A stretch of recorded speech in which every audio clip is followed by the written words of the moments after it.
Master పవన్మూర్తి గారిని నేను వైజాగ్ 78లో వచ్చాను. అప్పటికి మా అన్నయ్య కేపీ సుబ్బారావు గారు ప్రొఫెసర్గా చేశారు. అక్కడికి వచ్చిన వెంటనే అన్నయ్య దగ్గరికి వెళ్ళినప్పుడు యూనివర్సిటీకి అన్నయ్య పవన్మూర్తి గారిని చూడాలి నేను అని అన్నాను. అది ఎందుకన్నానంటే మేము హై స్కూల్ నుంచే మాకు అంబేద్కర్ నిజము అంబేద్కర్ భావజాలం తూర్పుగోదావరి జిల్లాలో మా ఊళ్ళో కూడా బాగా ఎక్కువ ఉండేది. అక్కడ కాకినాడకి నాయకత్వం ప్రసాదరావు గారు వహించేవాళ్ళు. ఆయన పవన్మూర్తి గారు మాకు బాగా ఈ దళిత ఉద్యమానికి నాయకులని ప్రగాఢంగా నమ్మేవాళ్ళు. అందుకని నేను ఇక్కడికి వచ్చినాక అన్నయ్యని పరిచయం చేయమన్నప్పుడు ఆయన డిపార్ట్మెంట్కి తీసుకెళ్ళి పరిచయం చేస్తే ఎక్కడ చేస్తున్నాను అన్నాను. నేను పోర్ట్ ట్రస్ట్లో జాబ్ వచ్చాను సార్ అన్నాను. అలాగా అయితే నువ్వు పోర్ట్ ట్రస్ట్లో మన అంబేద్కర్ గారిని ఎవరైతే తీసుకెళ్తున్నారో వాళ్ళని అనుసరించు అన్నారు. ఎందుకంటే అంటూ ఒకటి అన్నారు, మీ దగ్గర సర్దార్ అని ఒక ఆయన ఉన్నాడు, ఆయన్ని ఒకసారి అన్నారు. కానీ ఆ తర్వాత సర్దార్ గురించి ఇక్కడ ఖచ్చితంగా చెప్పుకోవాలి. రామమూర్తి గారి పరమ శిష్యుడని మనం అందరం చెప్పుకోవాలి. శిష్యుడే కాదు, ఆయన ఏం చెప్తే అది తూచ ఆచరించిన నాయకుల్లో సర్దార్ని మనం గుర్తు చేసుకోవాలి.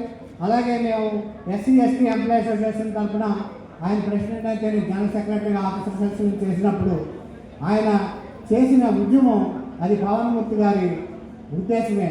కాబట్టి ఆయన ఒకసారి స్మరించుకుంటూ మేము కవిగా అక్షర నివాళి చేయడానికి చిన్న కవిత రాసిన చదివి నిర్వహిస్తాం. మన పవన్మూర్తి గారు మహోన్నత శిఖరమై రాలిపోయిన ఒక తరం వేదన విభజనతో తడబడుతూ అదృశ్యమైపోతున్న ఈనాటి తరం ఆచరణ. మహోన్నత శిఖరమై రాలిపోయిన ఒక తరం వేదన విభజనతో తడబడుతూ అదృశ్యమైపోతున్న ఈనాటి తరం ఆచరణ.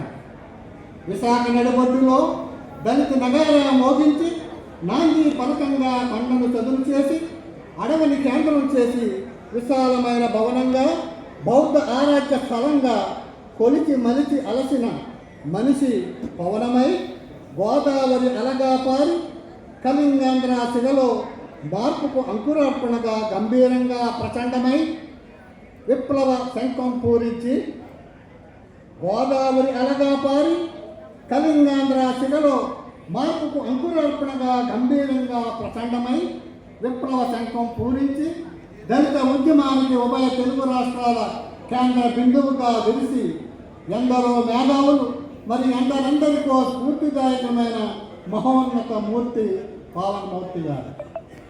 జాతన్నా కులమన్నా ఏకోన్ముఖంగా నిలిచి హీనంగా చూడబడుతున్న మనిషి మనుగడకు మూర్తిభవించే ఆర్తి ఆత్మాభిమానం కోసం పరితపించే స్ఫూర్తి.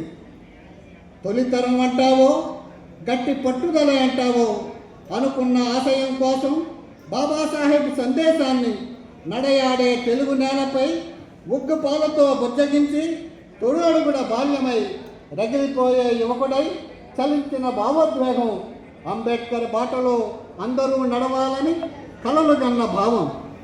నరనరాన రగిలించి విద్య అనేది ఉపాధేనని రాజ్యాధికారం మనదవ్వాలని, విద్య అనేది ఉపాధేనని రాజ్యాధికారం మనదవ్వాలని కలలగన్న నాయకులందరికో గొప్ప రాజకీయ కోవిదుడై రాజ్యంపై మరువని ముద్ర వేసి సనాతన ధర్మానికి విరుగుడుగా హేతువాద నాస్తిక సహచరుడై కమ్యూనిస్టులకు కూడా ముద్దుబిడ్డై తాను కలలుగన్న రాజ్యం కోసం ఎల్లప్పుడూ పరితపించే నేస్తం.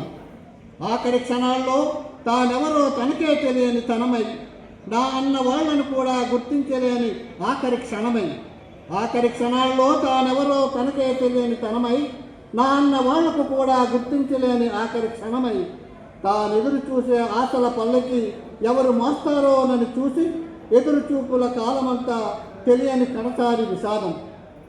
బతుకున్నంతకాలం బాబాసాహెబ్ జాసతో బడుగు జాతి బాసటగా తడారిపోని అంతరంగమై దళితుల కోసం పరితపించే పవిత్ర పాద ముద్రలతో అంబేద్కర్ ఆశయ సాధనలో భీమ్దల్ కమాండర్గా నీలి జెండా రెపరెపల్లో దళిత జనం గుండెల్లో కదలాడుతూనే ఉంటారు.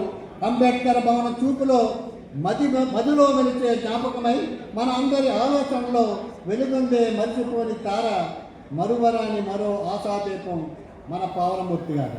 జై భీమ్.